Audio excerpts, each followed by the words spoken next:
Hey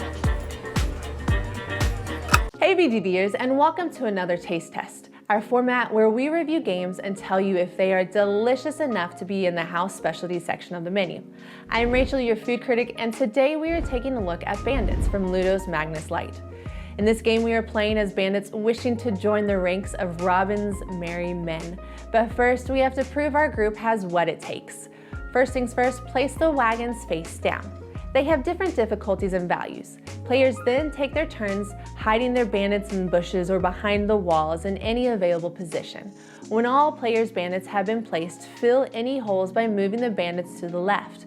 Then flip the wagon cards which show the minimum value the dice need to reach in order to successfully rob that wagon. Each of the players takes a turn rolling a die for each of their bandits starting from left to right. As soon as the dice added up have reached or go beyond the goal for that wagon, it was successfully robbed. Leftover bandits, however, are not counted and are removed. Each of the bandits allowed to take part in the heist score that player a point. The bandit in the rightmost space scores 2 points. Also, the rightmost player draws loot tokens equal to the number of dice used in the attack, selects one to keep, and then passes the loot to the next rightmost player on the track, and so on.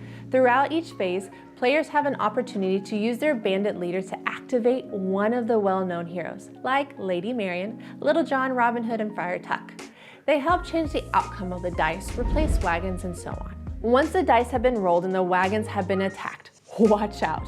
Go-getters are not only noticed by Robin, but also by the sheriff. All dice that took part in the assault phase are separated in a column based on the player's color. If the result of your dice is more than 10, your leader is sadly arrested and must sit in jail for the next round. If the result is less than 5, however, the player receives a loot or a victory point. You can remove one of the loot tokens you just won to remove one of the dice being inspected by the sheriff. 1 loot for 1 die or 3 loot for 2. The game is played over 4 rounds, and at the end, players tally their points from the loot using this little nifty chart on the back. This game is an interesting mixture of worker placement, push your luck, and a tiny bit of variable powers or action selection. There's a variant for 2 players, and right off the bat, let me just say that this game is most interesting with 3 or more players.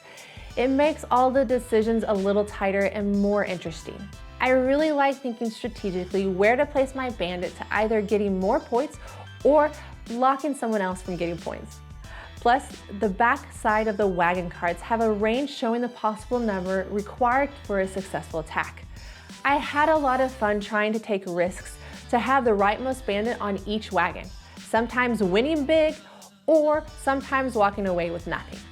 The variable powers provided by heroes also make for an interesting decision throughout the entire game, like switching a wagon that everyone is gunning for with a much smaller wagon.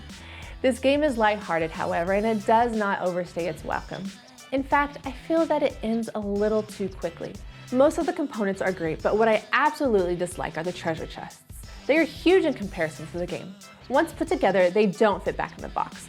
Thus, you have to put them together for each play, and then you have to take them apart afterwards so they fit back in the box, putting a lot of wear and tear on the chests. Maybe you think that this is a small thing, but it really is just a nuisance. Just make the box bigger or the chest smaller. It's not like I'm trying to say that you should be able to fit a fully built Everdale tree in there. Other than that, this game is good. It creates interesting decisions, and I could recommend it to those of you who like push your luck and have at least 3 players to play with. This taste test was short and sweet. If you found it helpful or entertaining, please leave a like, send it to a friend, and don't forget to subscribe. And as always, stay hungry for more board games. Tschüss!